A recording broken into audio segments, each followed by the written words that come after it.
这个男人就是小强的化身。他三番五次调查秦兵无果，竟然开始派人去跟踪俊秀。而在得知俊秀所居住的地址后，他也彻底被惊呆了。俊秀竟然就住在杜西的家里。于是李律师在这天故意将俊秀叫到了自己的办公室，而办公室站着的那个女人正是老会长最信任的秘书。等俊秀走后，李律师便问起秘书认不认识这个男人。李律师说俊秀是金老师带来的合约工，但是自己对他的身份一无所知，而最重要的是他现在就住在老会长的家里。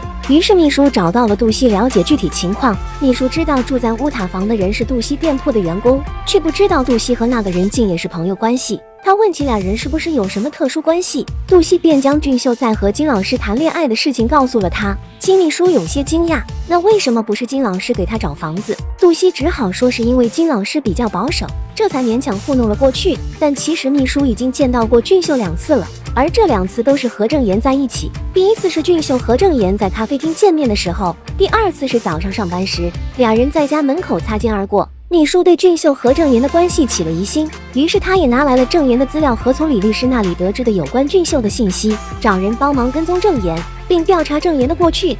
第2天，杜西将车开到了公司门口，让俊秀上车带自己去一个特别的地方。他们带着花束来到了俊秀父母的墓地。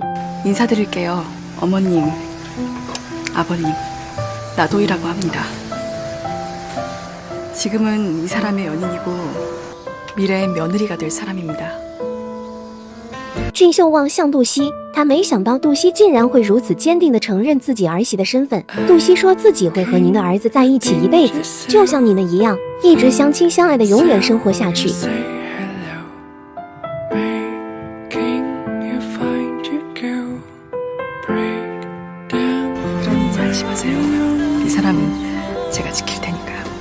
俊秀心里万分感动，他牵过杜西的手，紧紧地握在自己的手心。杜西让俊秀丢掉随时会被自己抛弃的想法，我这辈子已经坚定地认定你了。俊秀一把将杜西拥在自己的怀里。 아버지, 엄마, 내 여자예요. 마음에 드시죠? 너무너무 이쁘고 착하고 귀여운 이 여자들을 어떻게 이 넓은 세상에서 찾아냈는지 신기하시죠? 晚上，俊秀和杜西一起陪着大叔喝酒，结束后，俩人也一起打车回到了家门口。为了避嫌，俊秀让醉醺醺的杜西先进去，可他们的样子却还是被远处的摄像机拍了下来。很快，男人就将自己跟踪到的行踪汇报给了李律师。看着俩人亲密的照片，李律师简直惊掉了大牙。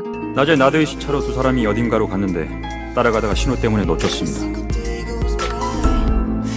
第2天上班时，李律师来到杜西的办公室，想着昨天看到的照片，他质问杜西是不是把爱情当作儿戏，喜欢玩弄男人的心。杜西并不想理会他，便故意在李律师面前拿起手机给贤熙打电话，约他30分钟后和自己一起吃饭。李律师也是无语极了，他也是越来越看不懂杜西的操作了。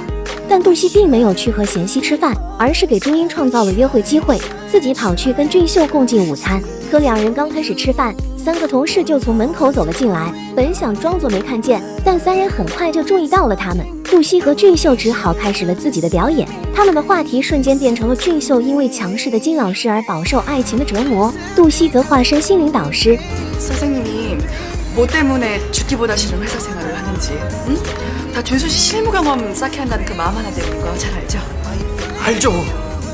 준수 씨가 앞으로 어떻게 하냐에 따라 선생님이 회사 생활을 계속 하실지 관두실지가 달려있다고요. 네. 哈哈哈！看着同事们严肃讨论的表情，这波表演很是成功啊！回到公司后，朱茵和杜西站在一起聊天，却看到了迎面而来的李律师。本来开心的气氛瞬间冷了下来。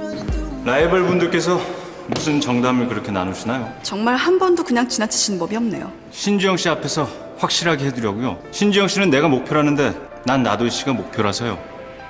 누가 목표를 달성하나 흥미진진한 게임이 될 것 같지 않으십니까? 사람에게 목표라고 표현하는 건 예의가 아니지 않나요?